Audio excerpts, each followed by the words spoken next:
अस्सलाम वालेकुम।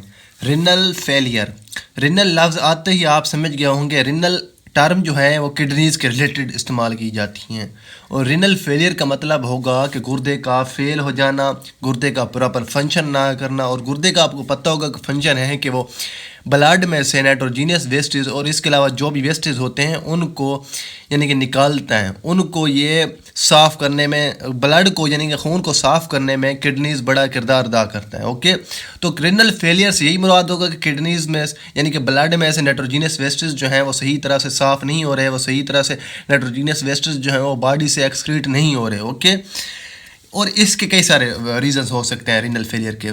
यानी कि कोई बीमारी आपको लग सकती है, फिजियोलॉजिकल कोई मसला हो सकता है आपको, कोई आपको बीमारी हो पैथोलॉजिकल मसला हो सकता है, कोई आपको बीमारी लग सकती है, कोई आपको केमिकल नेचर का मसला हो सकता है। फॉर एग्जांपल किडनी स्टोन्स हो गए, कैल्शियम या ऑक्सलेट स्टोन्स हो गए, ये चीज़ें आपको आपकी किडनीज को इफ़ेक्ट कर सकती हैं।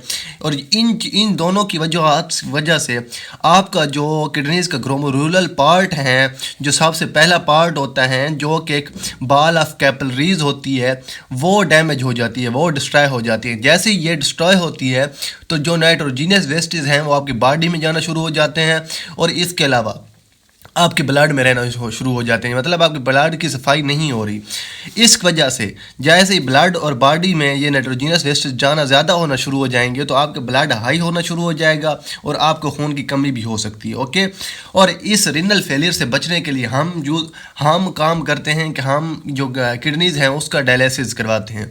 डायलिसिस आपने टर्म पहले भी सुन रखी होगी। अगर किसी भी इंसान का गुर्दा ख़राब है, किसी भी इंसान का यानी कि किडनी ख़राब है तो उसका डायलिसिस किया जाता है।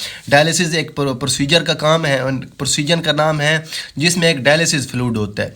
डायलिसिस फ्लूइड होता है, डायलिसिस फ्लूइड में नाइट्रोजीनियस वेस्ट आ जाते हैं डिफ्यूजन के ज़रिए से, ब्लड में से डिफ्यूजन के ज़रिए से डायलिसिस फ्लूइड में आ जाते हैं और फिर इस तरह से ब्लड की जो यानी खून की सफाई है हो जाती है, यानी कि नाइट्रोजीनियस वेस्टेज बॉडी से एक्सक्रीट हो जाते हैं। ओके, वैसे तो वो यूराइन के ज़रिए से एक्सक्रीट हो रहे होते थे, लेकिन इधर जो है वो डायलिसिस फ्लूइड में एक्सक्रीट हो के आ जाते हैं। ओके, यानी कि डिफ्यूज़ हो के आ जाते हैं।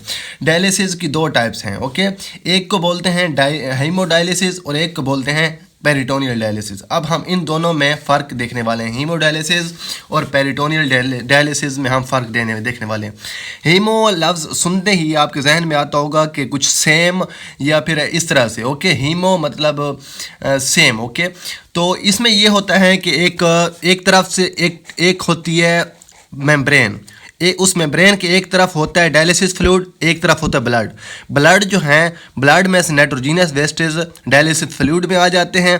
और डायलिसिस यानी कि ये जो ब्लड हैं ये ज़्यादातर 100% है कि ये एक मेम्ब्रेन या एक ट्यूब में होता है। इस ट्यूब में से ब्लड में जो नाइट्रोजीनियस वेस्टेज होते हैं वो डायलिसिस फ्लूइड में आ जाते हैं और डायलिसिस फ्लूइड के ज़रिए से यानी कि वो डायलिसिस फ्लूइड को फिर जो है वो ज़ाय कर दिया जाता है। ओके, इसमें जो टर्म है वो एक डायलाइज़र भी एक टर्म इस्तेमाल हुई पड़ी है। डायलाइज़र और डायलिसिस में ये फ़र्क है कि डायलाइज़र जो है वो एक आर्टिफिशियल किडनी होता है। आर्टिफिशियल किडनी मतलब ये जो है वो आर्टिफिशियल किडनी है। इस जो हीमोडायलिसिस है इसमें आर्टिफिशियल किडनी यूज़ होता है, जबकि पेरिटोनियल डायलिसिस में ये होता है कि एक कैथेटर जो है वो आपके पेट में डाला जाता है, एक कैथेटर। ओके, फॉर एग्जांपल ये आपका पेट है, इसमें डाला गया कैथेटर। ओके, कैथेटर कहते हैं एक ट्यूब को जिस ट्यूब में से डायलिसिस फ्लूइड आता है। डायलिसिस फ्लूइड यानी कि डायलिसिस फ्लूइड डाला जाता है आपके पेट में।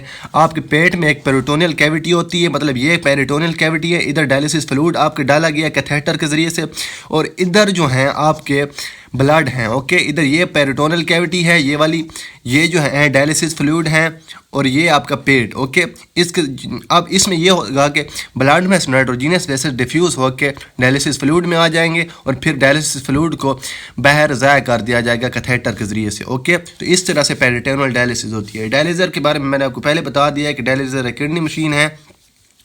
और ये एक बात याद रखना कि पेरिटोनियल डायलिसिस में ये प्रोसेस पेरिटोनियल डायलिसिस वाला रिपीट किया जाता है सीवरल टाइम्स, एक दिन में सीवरल टाइम्स किया जाता है और ये अगेन एंड अगेन किया जाता है जब तक कोई डोनर नहीं मिल जाता। ओके, कोई डोनर नहीं मिल जाता। अब हम पढ़ते हैं किडनी ट्रांसप्लांट को। जब कोई यानी कि बिल्कुल कोई हल ना बचे। डायलिसिस जो होती है वो टेम्परेरी मैयर होती है, ओके। लेकिन जब ज़्यादा आपका गुर्दा ख़राब हो जाए, जिसको हम यूरीमिया या एंड स्टेज रीनल डिसीज़ बोलते हैं, उसमें डायलिसिस नहीं की जाती बार बार। इसलिए सर्जिकल ट्रांसप्लेशन ऑफ मैचिंग डोनर, यानी कि मैचिंग डोनर जो होता है, मैचिंग किडनी होता है, जिस इंसान का दूसरे इंसान का ब्लड और सारी चीज़ें मैच करती है, उस दूसरे इंसान का एक जो डिसीज्ड इंसान है उसमें डाला जाता है, ओके। डिसीज को रेसिपिएंट बोलते हैं, जबकि डालने वाले को डोनर बोलते हैं। और इस तरह से surgical transplantation of matching donor kidney जो है वो एक बीमार इंसान में, पेशेंट में आखिरी सोल्यूशन बचता है, ओके। अल्लाह हाफ़िज़, फ़ी अमान अल्लाह। That was all from me of today lecture.